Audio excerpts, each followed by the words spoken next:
Hey, it's Chloe Sophia here, and I've giving an update on. It's Chloe Sophia here. I'm giving an update on trans healthcare in Australia, and right now, what's happening is a very insidious thing. Rainbow Health Australia has released a document about preventing domestic violence in LGBTIQ organisations, and it is a classic. Because it really shows the essence of what is happening.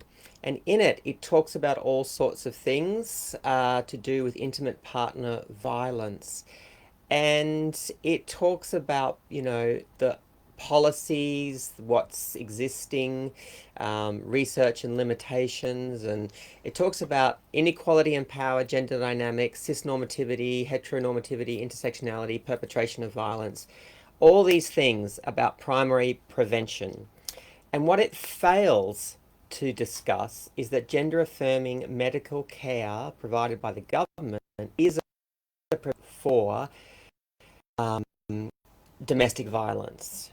And it talks about many things in this document, but it specifically talks in one section about how an intimate partner can withhold finances for medical services and or gender affirmation. And if the government provided gender affirming medical care publicly, then trans people are not dependent on their partners for that finance. And so, in this very clear, simple way, publicly available gender affirming care is a prevention. And this is just one example of everything that's happening right now across Australia, is that the government is removing any accountability for providing gender affirming medical care. It is saying that we will support trans people who have already transitioned or who don't require any medical transition. And it's saying that the all of the things that affect trans people are from a social basis. And so the government says we're only going to work on the social acceptance. We're going to make sure that everybody accepts trans people for who they are. But at the very core of it, the government doesn't accept the essence of who we are, because the government will not provide gender affirming medical care. It will not accept that a part of a group of trans people require to us to modify our bodies to match our insides. And it's not about me having the right to do it, it's about what is good public policy and what is going to work. And the government is doing everything possible right now to set up all of these policies. The federal LGBTIQ strategy. It's held all these consultations, and it's ignored every trans person that's asked for gender affirming medical care.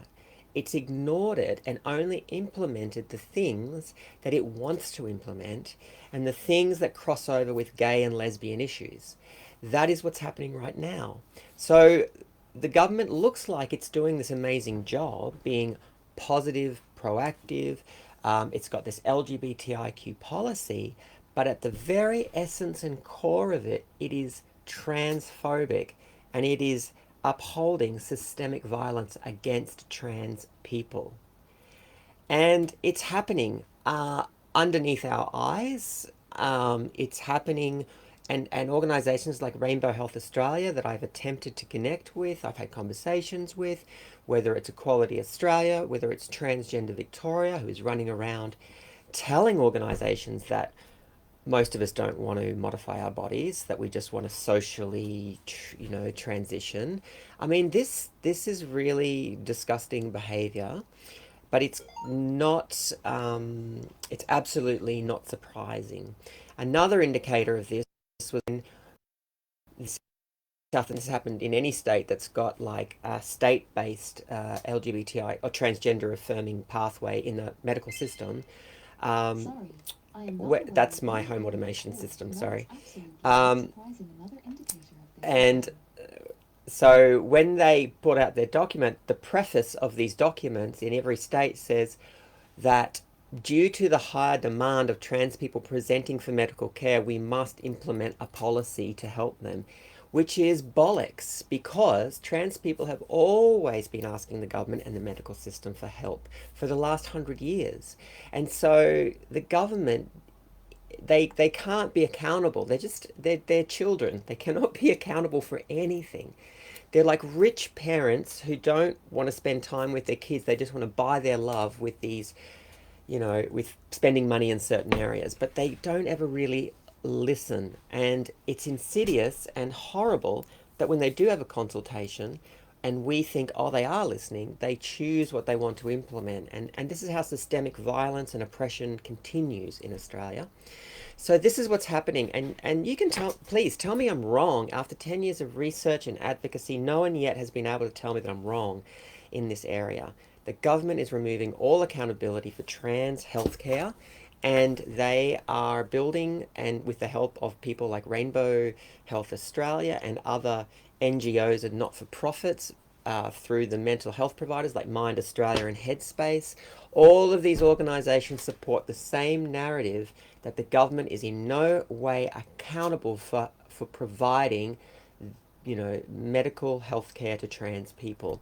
And and what really upsets me is that the trans community, the gay community, are all following this narrative. Mon Schaefer from ABC has never mentioned this, or is not willing to. I've emailed her and reached out. They're all willing to uphold this transphobic rhetoric, and they don't want to know about it. So you you know, I feel gaslit because I feel like I'm crazy, but I know I'm not crazy. I'm watching it happen in real time. Trans people are being bought. They're being bought and out to accept some concessions and some policies and some things that support trans people, but the very core of the government's attitude, Joe Ball, the LGBTIQ commissioner, is helping this to happen, is that trans people who need to modify their body are not valid. That is the very core of what's happening in Australia. So there you go. Tell me I'm wrong. Prove me wrong. Show me any LGBTIQ organization, government, policy, anything that puts gender affirming medical care as its top priority with a commitment and a time frame. There is not a single LGBTIQ organization in Australia that has to be accountable, to put it as their top priority. But because our bodies are our closest thing to us as trans people, and it affects every part of our life, and you only have to look at the social determinants of health in mental health care to understand this concept. It affects everything. So it should be the starting point of all trans healthcare and trans policy. How do we feel in our bodies? For those who don't need to modify their bodies, great, they're off to a head start. But for those of us who do need to modify our bodies, then this needs to be the starting point, the core point of everything else. I have a dick, for Christ's sakes. The pool of people I can date is so small that I would be willing to accept domestic violence just to have a partner, just to have love. In what world can people not understand this concept? Or if I'm in a relationship, the ability for me to leave is almost impossible, because I think, what else is there out there for me, because I can't transition. I can't have that self-esteem.